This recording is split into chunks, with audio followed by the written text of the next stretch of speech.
investigating two robberies in San Ysidro that happened within minutes and just a few blocks apart from each other. Police. San Ysidro port of entry is now back open after being closed for the last couple of hours. The first signs that something was wrong at the California border came not with an official announcement, but with the abrupt halting of traffic at key entry points. Customs and Border Protection agents, who had been processing cars in a steady rhythm, suddenly began waving vehicles to the side and closing lanes one after another. Confusion spread quickly among drivers, most of whom had no idea why the flow of movement had stopped. Within an hour, checkpoints from San Ysidro to Calexico were locked down entirely, and the familiar chaos of the border was replaced with an eerie stillness. Onlookers described seeing unmarked vehicles speeding toward remote inspection facilities and heavily armed personnel emerging in tight formation. It was not the sort of security posture normally taken for a simple smuggling bust or routine enforcement action. Before we start, hit the like and subscribe buttons for more exclusive news. The shutdown followed the discovery of an underground structure that was unlike anything law enforcement or geological teams had ever encountered in the region. Border tunnels were not unusual in themselves. Over the years, countless crude and sophisticated passageways had been uncovered, linking the United States to Mexico for the purpose of moving drugs, people, or contraband. But what agents stumbled upon this time bore none of the usual signs of cartel engineering. Instead, they found a formation that seemed to combine human craftsmanship with something far older and far more enigmatic. The entry point, detected beneath an abandoned warehouse on the U.S. side, led to a descending stone corridor lined with smooth, perfectly symmetrical carvings. These markings did not match any contemporary architectural style, nor did they appear to be connected to any known cultural or historical record of the area. When specialists were brought in to examine the site, they quickly realized the tunnel extended much deeper than initial probes had indicated. Laser mapping revealed that the passage did not follow the straight, utilitarian lines typical of smuggling routes. Instead, it branched into a network of chambers and curved passageways that descended into the bedrock at impossible angles. Even stranger, the deeper sections were reinforced with an unknown material that seemed harder than concrete, yet lighter than limestone. This substance did not show signs of modern manufacturing. Under microscopic analysis, it appeared almost organic in structure, like petrified coral or bone. Samples were immediately sent to secure laboratories, but the results were not made public. The sudden communication blackout around the findings only intensified speculation. As word of the discovery filtered up through classified channels, the decision was made to halt all movement across the nearby sections of the border. This was not simply about sealing off a crime scene. The sheer scale and mystery of what lay beneath the earth posed potential national security concerns, and the government could not risk uncontrolled exposure. Officials feared that the underground structure might have multiple entrances, some of them undiscovered, and that these could become points of uncontrolled crossing or even hazards to public safety. The possibility that the site could contain unstable elements, biological risks, or hazardous materials was considered too great to ignore. Border security went from a law enforcement posture to a full-scale containment operation. On the surface, the closures caused immediate disruptions. Tractor trailers queued for miles, businesses dependent on cross-border trade ground to a halt, and thousands of travelers were stranded in limbo. But beneath that layer of visible chaos, a far more secretive effort was underway. Teams of geologists, structural engineers, and specialists in fields ranging from archaeology to materials science were ferried to the site in unmarked transports. Many were brought under non-disclosure agreements, their cell phones confiscated before they even approached the perimeter. The mood among these experts was one of barely concealed awe and tension. Even those accustomed to sensitive government work sensed that they had been pulled into something unprecedented. The first chamber reached by the exploration team was a vast domed space large enough to hold a multi-story building. The walls were covered in intricate patterns that pulsed faintly under certain lighting, as though reacting to human presence. No one could explain this phenomenon. The carvings were not random, but they also did not resemble any known language or symbology. They appeared almost mathematical, with repeating sequences and geometric relationships that hinted at a deliberate design. Instruments attempting to measure the chamber's acoustics recorded strange harmonic resonances, frequencies that seemed to amplify at certain positions within the room and vanish at others. These anomalies left even seasoned scientists unsettled. As the team pressed further, they encountered a section of the tunnel where the temperature dropped sharply, despite the depth and insulation of the surrounding rock. In this colder zone, the walls were lined with crystalline formations that refracted light in unusual ways. Simple flashlight beams split into rainbow patterns, but unlike normal diffraction, the colors did not disperse randomly. They arranged themselves into repeating shapes on the walls and floor. When touched, the crystals emitted a faint vibration, not unlike the hum of distant machinery. Whether this was a natural occurrence or the remnant of some engineered system, no one could say for sure. It was this part of the tunnel, more than any other, that prompted the most urgent calls to close the border entirely. Security concerns deepened when ground-penetrating radar revealed that the network extended for miles on both sides of the border. Some of the mapped pathways seemed to follow natural fault lines, while others cut across them with surgical precision, defying geological norms. At least one branch led directly toward a populated neighborhood in Tijuana, while another curved back under U.S. territory, ending beneath a residential area. The thought that something so extensive had gone unnoticed for so long was alarming enough. The idea that it might still be active in some capacity raised the stakes to another level entirely. Federal authorities refused to confirm whether any movement had been detected within the tunnels, but unofficial reports from personnel suggested that heat signatures had been observed in sections thought to be sealed. These readings were inconsistent, appearing, disappearing, and reappearing again in different locations. While this could have been explained by animals or environmental changes, the patterns seemed almost purposeful. The question of who or what might still be using these underground spaces was left hanging, unaddressed by any official source. The decision to treat the site as a potential national security threat was reinforced when radiation sensors picked up faint but measurable readings in one of the deeper chambers. The levels were not immediately dangerous to the exploration teams, but they were far above what would be expected in a natural rock formation. The source of this radiation was not identified, and the material detected did not match any known industrial isotope. This discovery brought in another wave of experts, including personnel with backgrounds in nuclear safety and hazardous material containment. The very idea that an unknown, possibly ancient structure could be emitting unexplained radiation beneath an international border was enough to justify the unprecedented shutdown. Media coverage was, at first, scattered and speculative.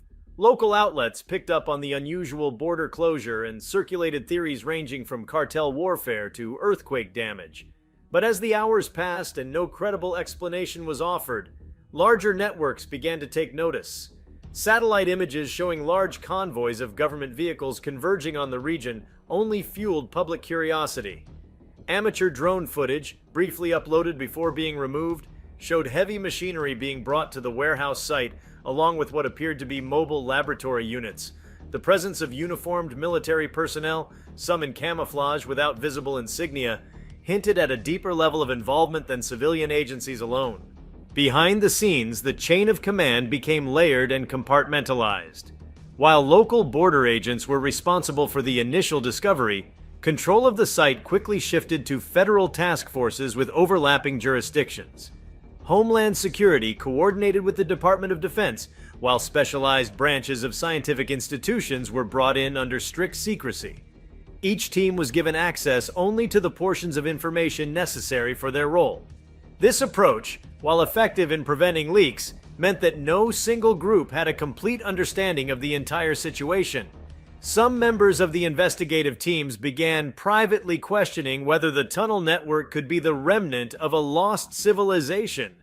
The precision of the construction, the unexplained materials, and the sheer scope of the layout all pointed to capabilities far beyond what was believed to have existed in the region's prehistory. Others floated the possibility of a Cold War-era installation built under extreme secrecy and then abandoned. Yet even this theory struggled to account for the organic-like materials and the strange environmental effects recorded within the chambers. One particularly unsettling feature was discovered several days into the exploration. A sealed doorway carved from the same mysterious substance that lined portions of the tunnel. Unlike the rest of the network, this door bore a clear, deliberate emblem, an interlocking design of curves and points that seemed to shimmer when viewed from different angles. The doorway was not hinged or latched in any conventional way, and no amount of force or drilling could breach it. It was as if the material was impervious to standard tools. Whatever lay beyond it remained inaccessible, but the energy readings around it were higher than anywhere else in the complex. By this stage, containment measures had expanded far beyond the immediate area of the warehouse. Perimeters were established across several square miles, patrolled day and night. Airspace above the site was restricted, with military drones maintaining constant surveillance. Officials declined to say how long the closure would remain in effect, but insiders hinted that the investigation could take months. The potential for secondary entrances, especially in populated areas, meant that both sides of the border had to coordinate in ways they rarely did. Mexican authorities, though officially kept at arm's length, were believed to be conducting parallel searches on their side. For residents in nearby communities, the sudden influx of security personnel and the absence of normal cross-border traffic created an atmosphere of unease. Businesses that relied on daily commuters saw their revenue collapse overnight. Families with members on both sides found themselves cut off without warning. Yet even among those most affected by the closure, there was a shared undercurrent of fascination. Rumors spread quickly in local cafes and online forums, mixing fact and fiction into a single persistent narrative. Something extraordinary had been found under their feet, something the government was determined to keep hidden. The implications of the discovery were enormous. If the tunnel network was indeed the work of an unknown civilization, it could rewrite the archaeological and historical record of North America. If it was a product of modern engineering, it raised troubling questions about who had built it, for what purpose, and how it had remained undiscovered for so long. The presence of unexplained materials and energy readings suggested technologies, or natural phenomena, not yet understood. And if the intermittent heat signatures indicated active movement, then the site was not just a relic of the past, but a living, ongoing mystery. From a strategic standpoint, the existence of such a network posed unique challenges. Border security had long focused on above-ground barriers and surface-level surveillance. The idea that a vast, potentially multi-layered passageway could exist entirely underground undermined the conventional approach. This was not a problem that could be solved by building higher walls or adding more patrols. It required an entirely different kind of response, blending geology, engineering, and security in ways the agencies involved had never before attempted. At the same time, the secrecy surrounding the operation ensured that public pressure would continue to mount.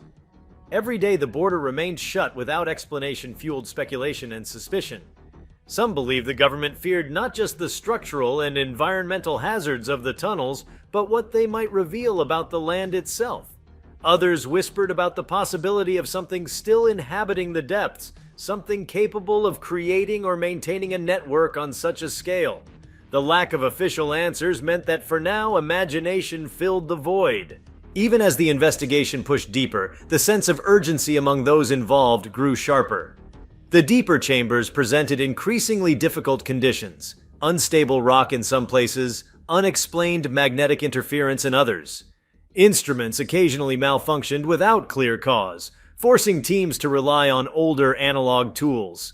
At least once, an entire team was recalled to the surface after an unexplained structural tremor shook the deeper tunnels. While no collapses occurred, the event served as a stark reminder that they were working in an environment unlike any other. The structural design of the tunnels also proved confounding.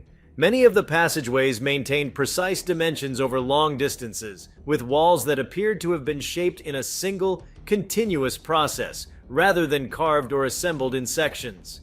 This seamless construction meant there were no visible seams, joints, or tool marks, even under microscopic inspection. The absence of any debris or waste material in the surrounding rock layers was equally troubling. It suggested that the matter displaced during excavation had either been removed with extraordinary efficiency or had never existed in the first place.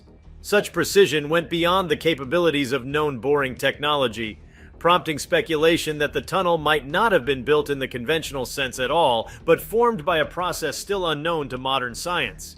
Deeper reconnaissance missions revealed an architectural feature that further separated this site from any previous discovery.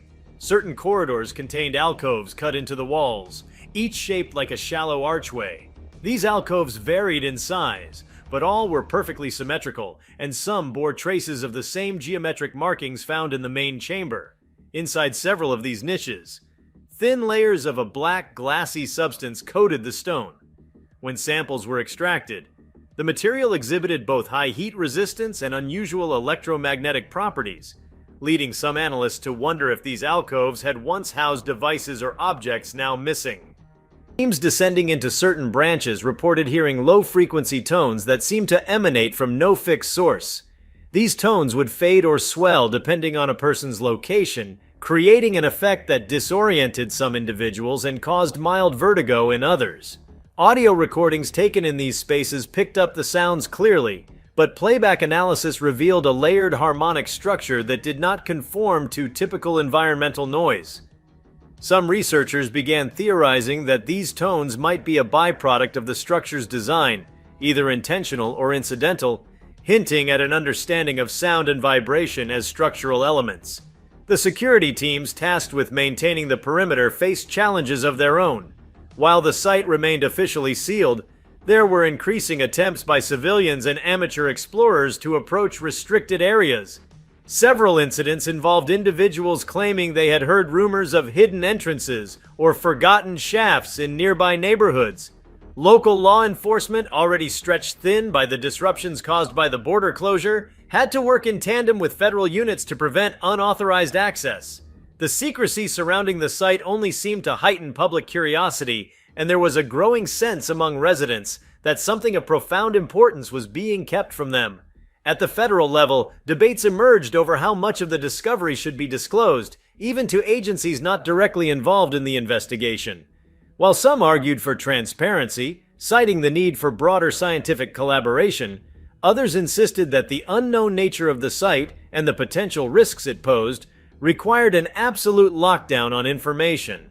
There were fears that if details of the tunnel's construction techniques or materials became public, they could be exploited by hostile actors or trigger mass panic. For the moment, the prevailing attitude was one of extreme caution, with a focus on maintaining operational control until the structure's origins could be better understood. As exploration continued, one branch of the network revealed an unexpected natural feature, an underground waterway that appeared to flow directly through one of the deeper chambers. This stream was remarkably clear, with no detectable contaminants, yet it was warmer than the surrounding rock and emitted a faint luminescent glow. Preliminary tests found traces of rare mineral compositions not typically found in the region's geology.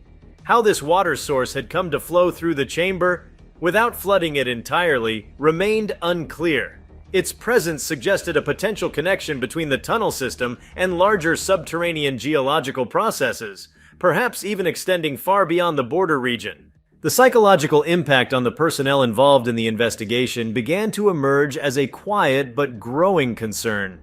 Some described vivid dreams after shifts in the tunnels, dreams that shared similar imagery of vast, lightless spaces and patterns of sound. While no official reports connected these experiences to the site's environment, the frequency of such accounts could not be ignored.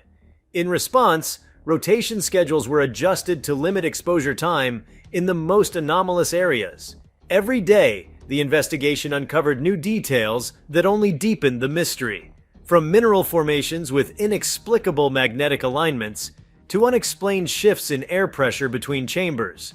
The deeper the teams went, the less the site resembled a man-made passage, and the more it seemed like something wholly alien to conventional understanding of architecture, geology, or engineering. The decision to close the California border was no longer seen as an overreaction, but as a necessary measure to contain something whose full implications were still far from being grasped. Whatever lay beneath the earth here, it was unlike anything the modern world had prepared to encounter. If you like this video, please give it a like and subscribe to our channel. Also, could you leave your comments below and tell us, what are your thoughts on the California border shutdown? What do you expect happens next? We want to hear from you. Thank you for watching, and see you next time.